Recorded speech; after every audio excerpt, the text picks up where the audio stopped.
Hello, welcome to another how-to video by Shop Class 101. Today we're going to be changing the oil on a 2012 Kia Sorento with a 2.4 liter engine. Let's get started.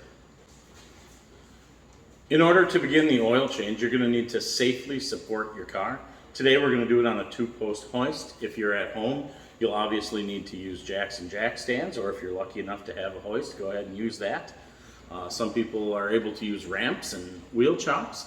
Whatever you got to do to get it up in the air safely, make sure you do that first. First, we're going to walk through how to find the oil pan drain plug and how to find the oil filter. So we'll bring you over here right now.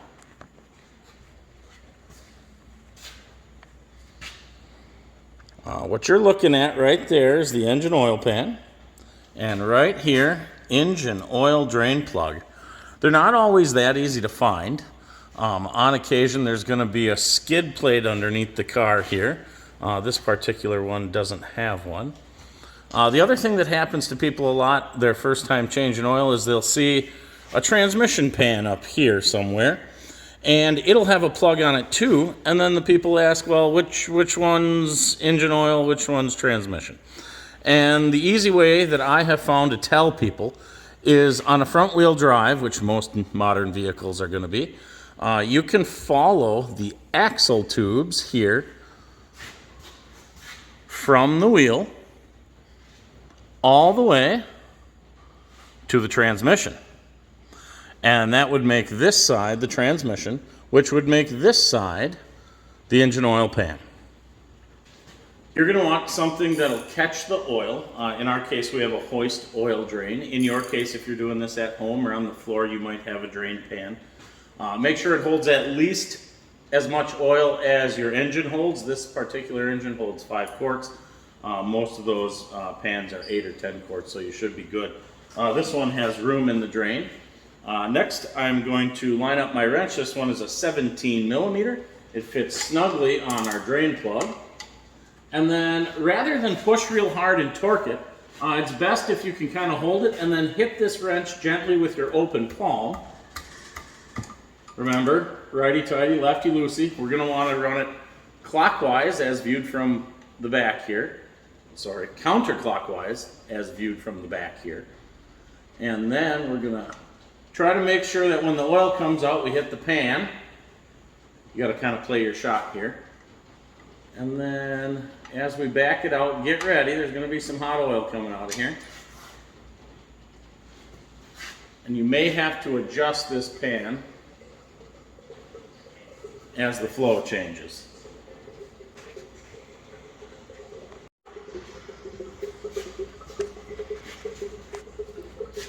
As the oil drains out, we may be adjusting the pan. Make sure we can catch it all. And then as it continues to drain out, what we're going to do is we're going to come over here and check this drain plug.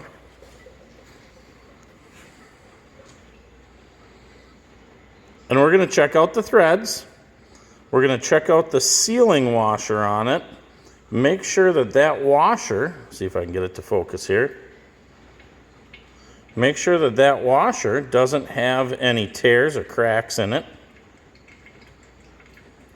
And then if there's a magnet on the end of this plug, we're going to inspect that magnet for any metal shavings or chunks of metal. If there are, it's time to start saving your money for a new engine or a new car.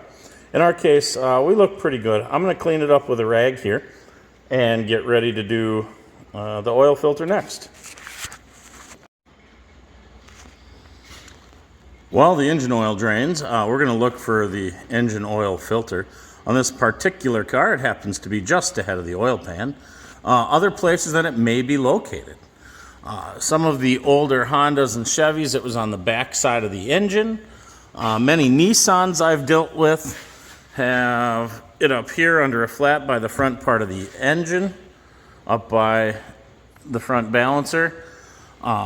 Some vehicles had it a little further up in the front here, and then still yet some vehicles have it up on top of the engine. For this one, we're going to stay right here underneath, and we'll get the right tools out in just a minute. All right, now we are down to just a small drip here coming from the pan. And so we're going to start that drain plug by hand, several threads, just to make sure that it's not cross-threaded.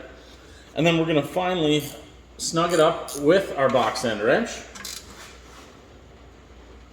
People ask how tight do you get it. There's a torque spec for it. If you are a homeowner, you may or may not have a torque wrench. It's somewhere between a tiny and 2 grunts and a fart tight. At some point, you're just going to have to learn how a tight thread feels. That one's good to go. Next, we can move over, grab our pan and push it over towards the oil filter. And we're going to grab the oil filter wrench here. If you don't own one, they're available at most parts stores. And we're going to go ahead and put this on our filter. Give it a spin with the ratchet. And then there's going to be oil in this, so I like to loosen it and then let the oil drain out into the pan.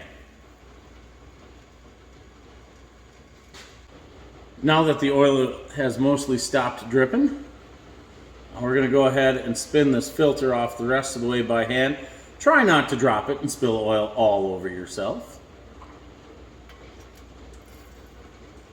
Tip it down, and then you really want to make sure that the O-ring that's on this filter, here I'll peel this one off for you, want to make sure that that little O-ring came off with the filter and it's not stuck up onto the block boss there. If it is, you're going to need to go ahead and peel that guy off. Next, I'm going to clean this oil filter boss with a rag here. We want to keep dirt and grime out of the engine, which includes out of the oil filter boss. We're going to go ahead and wipe it down good.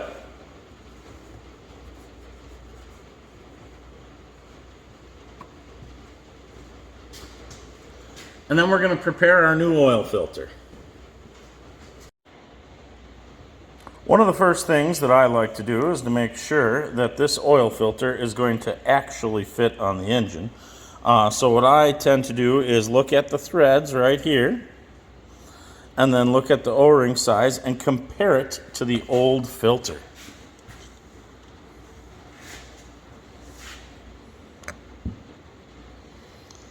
So we've got the same size threads, and the O-ring is going to be the same size on each of these, which means this filter should be ready to go once we get some oil in it and lubricate the O-ring.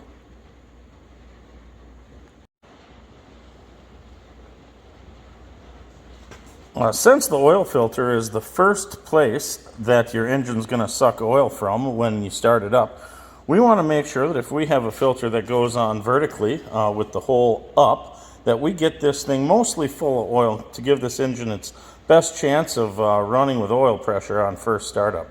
So we're going to take some of the designated oil here, and we're going to fill up our oil filter.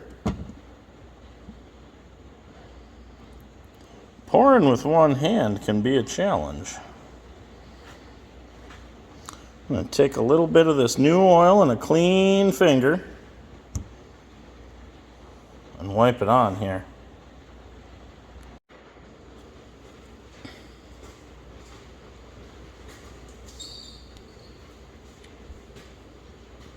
Next, I'm going to take our new filled oil filter and I'm going to start it by hand on the threads for the oil filter boss.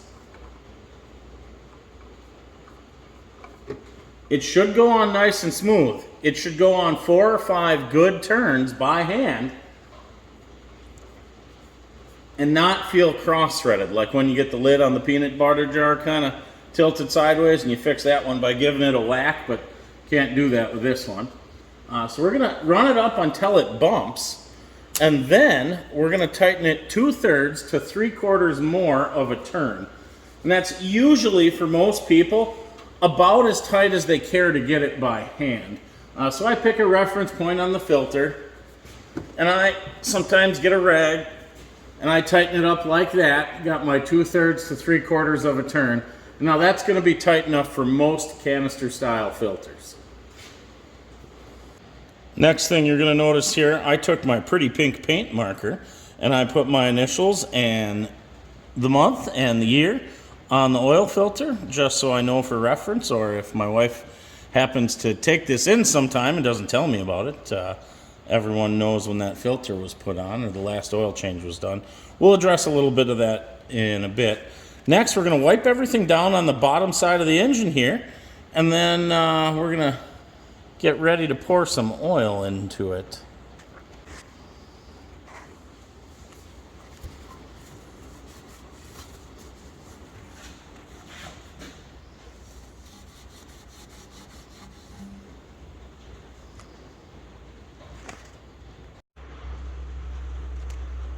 The last thing I'm going to do before I set this thing down, make sure drain plug is tight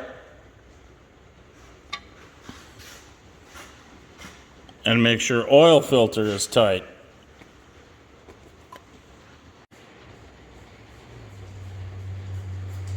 Here we are under the hood of the Kia Sorento, preparing to finish up our oil change over here. You'll notice that under the hood we've got some stuff that I've written over the years for when it pulls into the shop here. It needs 5 quarts of 530. Takes a 17 millimeter wrench. Here's one of the filter numbers from Wix. And then it needed this oil change at 272,000. I think we're over by about 300 miles on that. Over here we're going to run into the oil fill cap and the dipstick. Some of you paying very close attention might notice that the oil cap calls for 520. The spec in the owner's manual calls out that 530 will work as well. 530 is a little more available where I shopped for oil today, so that's what we ended up with.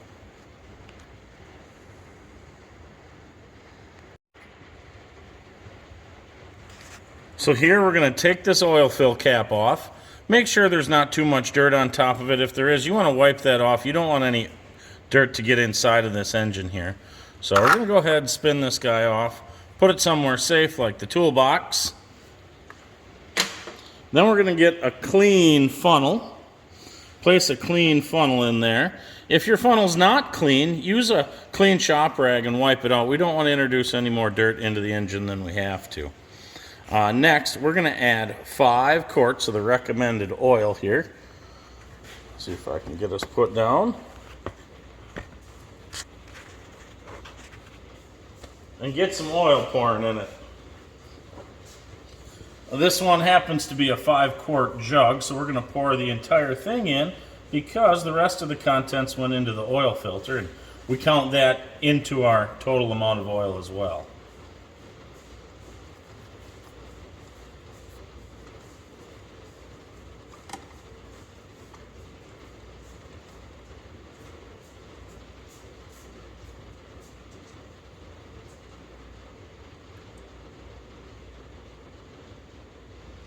It's a good idea if you're new to this to listen underneath the car for the sound of oil hitting the ground. Once in a great while in my teaching shop class days, I have experienced a kid who left a drain plug out and then poured 5 quarts of oil in it, and there was a giant lake of oil on the shop floor. So if you hear that, it's probably time to stop and check your work again. Here, I'm going to try and get the last little bit of this jug out.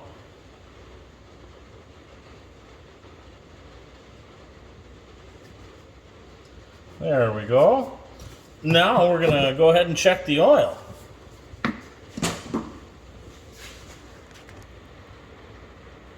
Find our dipstick.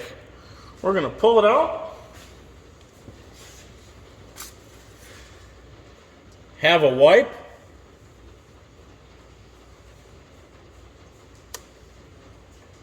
And then fully seat that dipstick back in its home.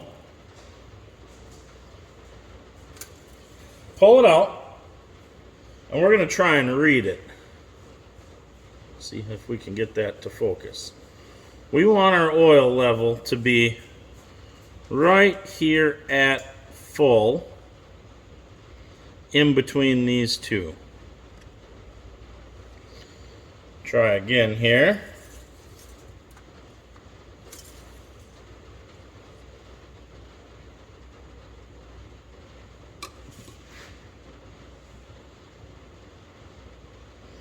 I'm going to say it's just above full right now, which is going to drop down to full, I think, pretty well perfectly. As we start it, pressurize the oil system and check for leaks. So I'm going to put that drain plug back in. And when I pull my funnel out, I'm going to have a rag ready because the funnel's probably going to drip some oil, and a lot of beginners spill that oil all over the exhaust manifold on their way out, and that leads to smoke and smells that nobody wants to smell there. Then we can put our oil fill cap back on. Make sure you get it tightened down all the way. And then we are going to go ahead and light a fire in this thing and check for leaks.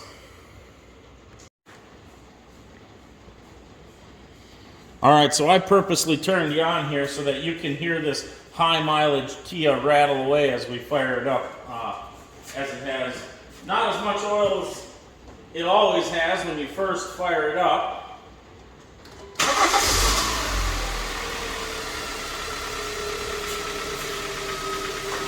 I guess that cold startup didn't sound too bad with all that oil in there. So now we're going to bend down and go underneath.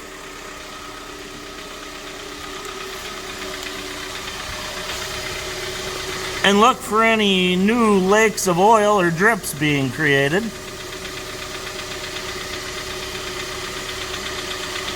This one looks pretty good. And so now we just have to do our final check.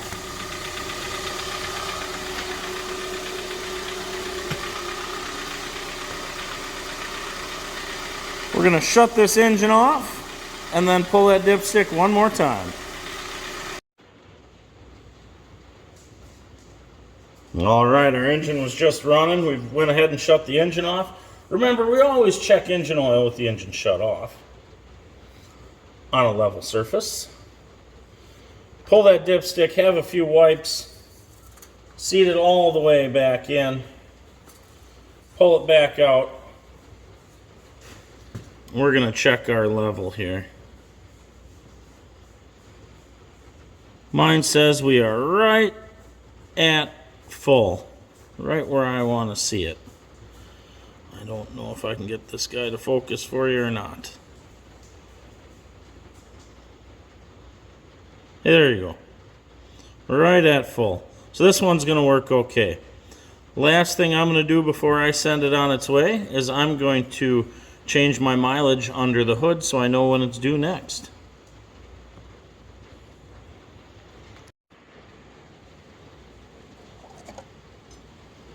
Alright, so we got our high-tech oil reminder light right here.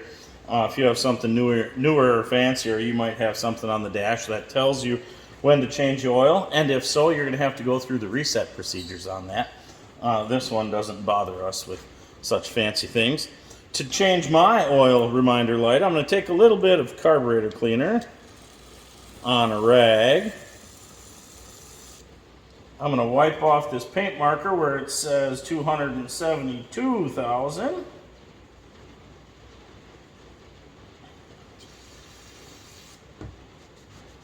And I'm going to change that to 277,000. And if our little Kia is still going in 5,000 miles, that'll be a little closer to my wife's goal of 300,000.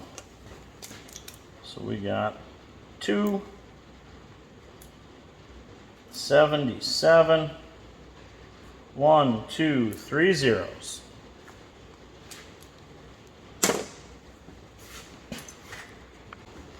Well, that wraps it up for our oil change video. If you have any questions, comments, concerns, or funny jokes, put them in the comments section below.